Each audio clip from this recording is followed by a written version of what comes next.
Hello বন্ধুরা, এখন যাচ্ছি মাওয়া ঘাটে। ঢাকা মাওয়া হাইওয়ে এক্সপ্রেস ওয়েতে আছি।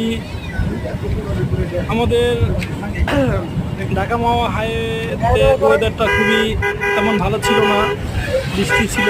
বৃষ্টির ভিতরে যাচ্ছি।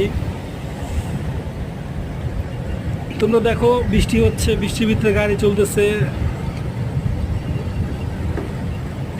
রাস্তাটা খুবই সুন্দর। বাংলাদেশে এমন একটা রাস্তা হয়েছে, অনেক সুন্দর রাস্তা। তো আমার ভিডিও যদি ভালো লাগে, তোমরা সবাই লাইক অ্যান্ড সাবস্ক্রাইব করে দিও।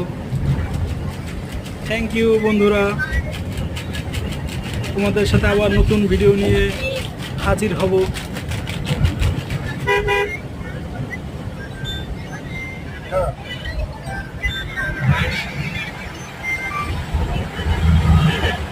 আসসালামু আলাইকুম।